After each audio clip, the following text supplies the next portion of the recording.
Ok, bonjour. Alors, toujours, ouais, mes appareils marchent, j'ai des batteries, rien tombe en panne.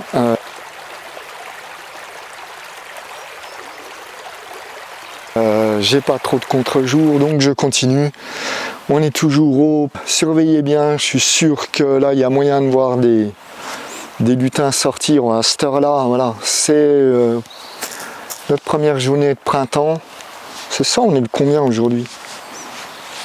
Attendez, je regarde, je suis curieuse. Alors, on est le 22. Ah, c'était hier le printemps, c'était le 21. Bon, on va dire que c'est la première journée de printemps 2026, fantastique. Tout va bien. Les bombes pleuvent, nickel. Donc, et contre la violence et autres, quoi d'autre que la compréhension, hein, puisque c'est certainement là où se cache notre humanité. Dans le fait de vouloir comprendre l'autre, de vouloir comprendre le monde. Hein, et on perd notre humanité quand on se dit qu'on abandonne, qu'on ne peut plus devenir, qu'on ne peut plus comprendre. Enfin, quand on devient adulte, quoi. Hein, un jour où vous commencez à dire que vous ne pouvez pas comprendre, je suis désolé pour vous, ça veut dire que vous êtes devenu adulte et c'est mort. Voilà. Donc, trêve de plaisanterie, on va faire un peu de quantique. Voilà, qu'on va écrire comme ça parce que ça me saoule et c'est très bien. Je devrais d'ailleurs mettre un K ici, ça serait... Oh oui, je vais mettre un K pour faire hurler tout le monde. Mais comme je suis pour la simplification de l'orthographe française comme l'ont fait les Italiens,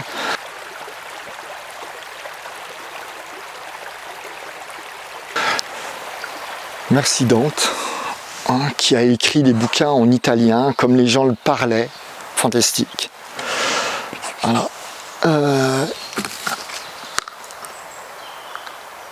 Donc, ici, le quantique. Ce que je voudrais, c'est, vous savez, souvent on entend que, ouais, il y a un côté mystérieux de choses comme ça. Comme si on ne pouvait pas vraiment comprendre. Alors je dis pas que c'est simple, je dis pas que j'ai tout compris non plus. C'est pas ça. Ce que je vais faire là, c'est vous montrer que comment voir les choses autrement pour pouvoir aborder le sujet, même s'il n'est pas simple. Dire qu'il est simple, ça serait vraiment du grand n'importe quoi. C'est loin d'être le cas. Hein, parce que ça force à voir les choses autrement. Donc, pareil, il y a des capsules sur l'énergie, sur les ondes, va les voir parce que c'est nécessaire pour comprendre tout ce que je vais raconter. Une onde, on la représente comme ça et c'est extrêmement trompeur, hein, c'est comme toutes les images, surtout dans ce domaine-là. C'est quoi une onde? C'est c'est la transmission d'un mouvement sans déplacement de matière. D'accord? Enfin, l'idée, hein, c'est que si je suis à la surface d'eau, je jette un caillou, d'accord?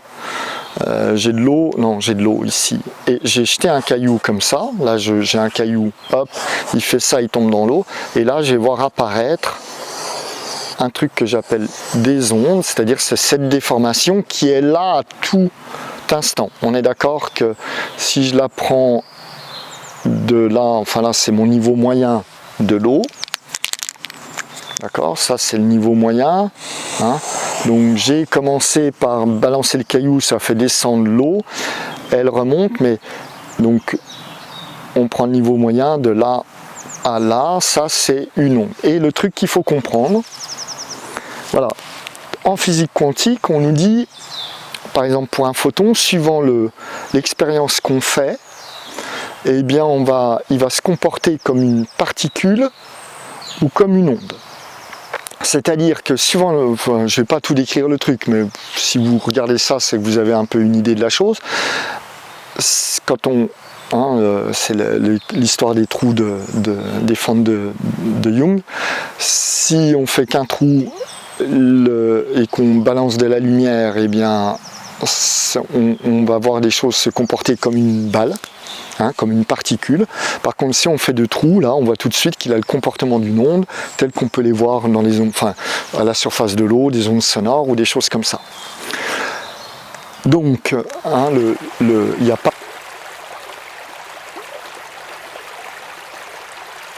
de déplacement de matière. Par contre, si j'ai un mouvement ici, d'accord, ce mouvement-là, je ne peux rien en faire. Hein, je ne peux pas le récupérer. Par contre, quand j'ai transformé le mouvement là en onde, eh ben, je vais pouvoir récupérer. Si je mets un bouchon ici, il va monter, il va descendre et je vais pouvoir faire tourner quelque chose. J'ai transmission d'un mouvement sans déplacement de matière. Et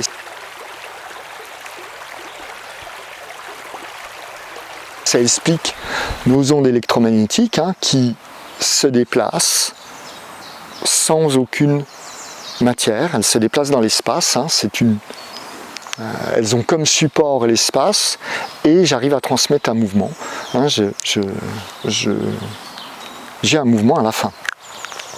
D'accord. D'ailleurs, la lumière, c'est quoi? C'est au niveau de l'atome, c'est un mouvement spécifique de l'atome qui est transmis, que je vais pouvoir récupérer sous forme de transmission, enfin d'un certain mouvement de l'atome, enfin au niveau du nuage électronique. Et c'est juste ça. Donc là, le truc qu'il faut saisir, c'est que, regardez, cette onde-là, ici, on est d'accord, c'est mon onde dans de l'eau, hein. Mais la représentation qu'on a là, en fait, ça n'arrive jamais. C'est-à-dire, c'est ce que je vois en surface, mais ce mouvement-là, il est pour chaque point ici. D'accord? Il est juste là, étalé dans le temps. C'est-à-dire, ce que je vois ici, c'est à la fois le mouvement général que je vois à la surface de mon eau, mais c'est aussi le mouvement de ce truc-là. C'est-à-dire que le point qui est ici, il va monter, tadada, et redescendre et revenir là. Ok? Et là déjà, ça vous donne une idée justement de cette... la matière, la propriété de la matière, hein, la principale, mais qui n'est pas facile, qui concerne aussi là ce cas-là, c'est que la matière est inerte. La matière est inerte, hein, au sens du mouvement, au sens de tout ce que vous voulez. Qu'est-ce que ça veut dire inerte? C'est elle est telle qu'elle est, elle ne se change pas, elle ne se change que sous une contrainte extérieure. La matière ne se change pas elle-même, contrairement à la vie, hein, qui, elle, change la matière. Et pas que. La matière est inerte et elle est... Alors, c'est ici qu'on va rentrer plus dans le quantique, elle est localisable. D'accord? Et elle est localisée.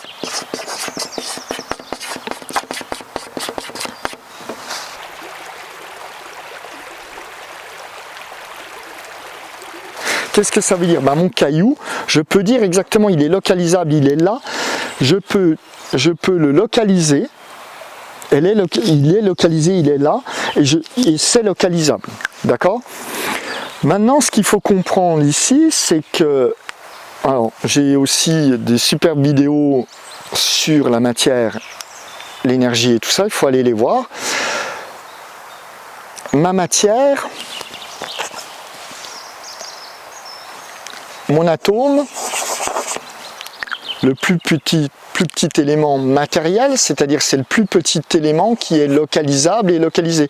La preuve, hein, c'est que les atomes, on arrive maintenant avec, avec des faisceaux laser, hein, à les capturer on arrive vraiment à les localiser sans problème, on les met là et voilà, on va les maintenir dans cette position et ils vont plus bouger, enfin dans un espace vraiment extrêmement petit, hein, c'est ce qu'est mon atome. Donc lui il est localisable et localisé. Maintenant ce qu'il faut comprendre, là c'est le point sensible, c'est que quand je pète un atome comme ça, il donne ce qu'on appelle en physique, et si j'arrive à l'exploser vraiment, il va donner ce qu'on appelle des tarpicules. j'utilise sciemment, faut que j'envoie un truc à la société des trucs de physique ou je sais pas quoi, pour qu'on arrête d'appeler en physique atomique les particules des particules, parce que ça nous fait penser que c'est un élément matériel, alors que c'est vraiment pas le cas, puisqu'il n'a plus les propriétés de l'élément matériel, hein. C'est ce qui compose, et j'en viens là. La matière, elle est localisable et localisée. On a vu ce truc que, à un moment, la matière, qu'est-ce que c'est que l'atome? C'est cette chose qui perd les propriétés de la matière.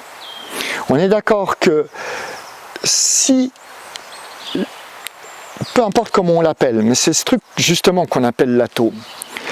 J'ai coupé de la matière en petits bouts, je prends un bout, je coupe en deux, je recoupe un des deux bouts en deux, je recoupe un des deux bouts en deux, etc. La grande question, c'est est-ce que je peux faire ça à l'infini ou pas? Et philosophiquement, ça a été un mystère, enfin, une grande bataille pendant longtemps. Et la réponse est, entre les deux, c'est oui et non. Parce que la réponse est non. Et oui, parce que je peux toujours exploser même ce truc-là. Mais il y a un moment où la chose que je casse, en 2 ou en 1000 morceaux, peu importe, n'a plus les propriétés de la matière. Et je découvre que toute matière est composée de ces choses qu'on appelle les particules, hein, donc ça va être les électrons, les neutrons, les protons, les schtroumpfions, on s'en fout de comment on les appelle ou même de ce que c'est, mais ce qu'il faut comprendre là, c'est que c'est composé de si ces choses, quand on le brise, si ces choses avaient les propriétés de la matière, donc étaient localisables et localisées, eh bien ça serait de la matière encore. Ok? Ça ne serait pas de quoi la matière est composée. Je ne sais pas si vous me suivez, c'est chaud. Donc les particules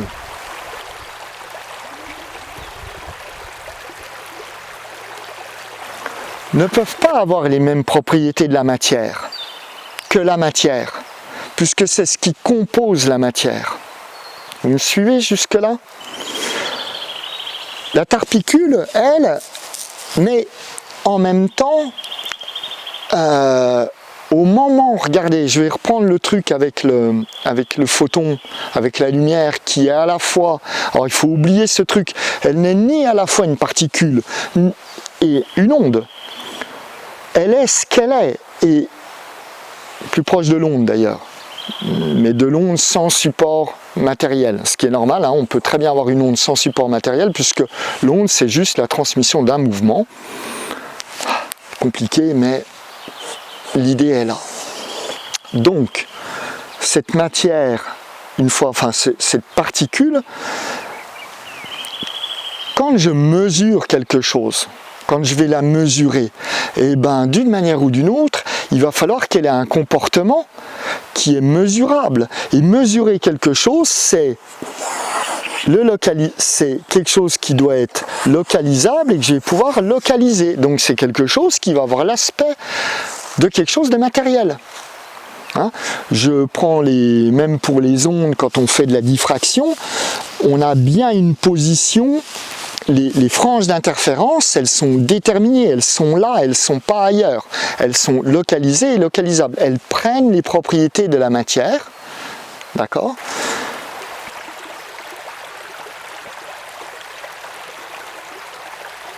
Mais ce qu'on est en train de mesurer, il n'a pas cette propriété-là. Il ne peut pas avoir les propriétés de la matière. Autrement, ça serait de la matière et pas les constituants de la matière. Je ne sais pas si vous me suivez. J'essaye de faire ça simple.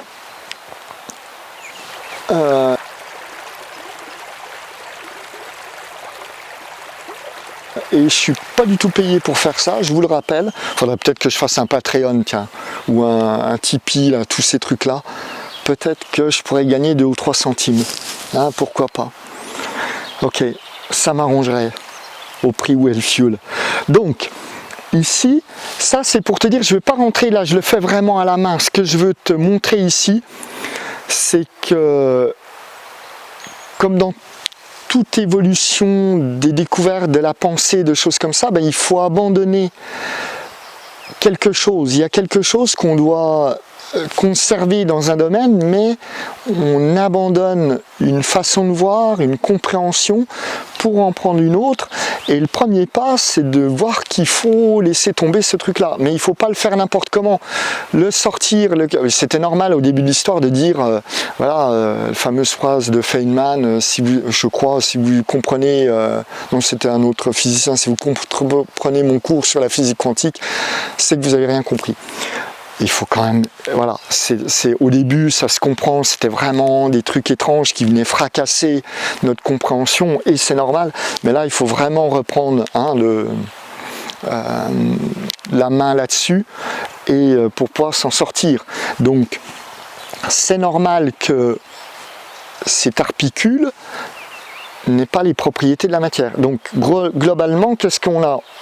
Elles sont localisables. Hein. Ici, regardez, je peux mettre mon onde, elle est là. Mais elle est là et elle est là en même temps. Elle est partout entre ces deux niveaux-là. D'accord ?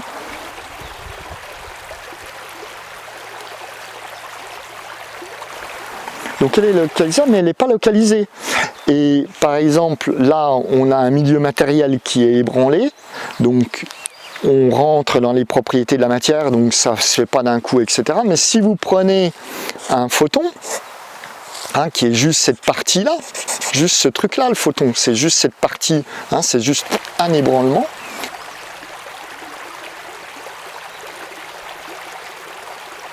Et bien ce photon, ce qu'on appelle ce photon quand on le voit comme une particule, et bien quand je le détecte, comprenez que bon, déjà, en plus, c'est en 3 dimensions. Hein. Il y a en plus un truc qui vibre comme ça.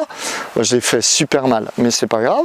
Enfin, voilà, c'est perpendiculaire comme ça.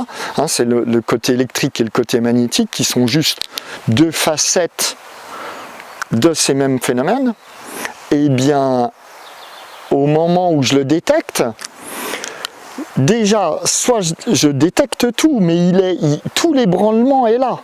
Il est à la fois dans chaque point, dilué dans le temps, et dans le temps, dilué dans le temps, il est pour chaque point. Je ne sais pas si tu vois déjà ça. Quand je dis ça, il y a une non-localité. Il n'est pas là quelque part. Et comme c'est du mouvement, va saisir du mouvement. Hein, d'accord ? C'est quand même un peu saisir un mouvement, c'est de l'art. Hein, d'ailleurs, c'est l'effet qu'on peut avoir le mieux en art, c'est quand on arrive à saisir le mouvement, même dans un truc inanimé. D'accord ? Et ici, quand je détecte ce photon, eh ben, je le détecte à un point. Sur ma plaque photographique ou autre, il va être détecté à un point quelconque. Et là, à ce moment-là, il dit, entre guillemets, il dit je suis là, je le détecte ici, il prend les propriétés, hein, pour être détecté, il doit prendre les propriétés de la matière, il devient de la matière en quelque sorte, hein, cette énergie, d'ailleurs c'est ça, hein, il va augmenter le mouvement d'un électron quelque part, hein, et ce mouvement va être capté, que je vais transformer en signal électrique, que ce soit dans l'œil, dans n'importe quoi, ou que je vais capter, que je vais transformer en chimie, hein, la photosynthèse, des choses comme ça. Ça devient du bois, ça devient des matières carbonées, enfin des molécules organiques, etc. Voilà, j'espère que c'est compris. J'arrête là parce que je pense que ça doit plus enregistrer d'un moment, enfin, d'une manière ou d'une autre.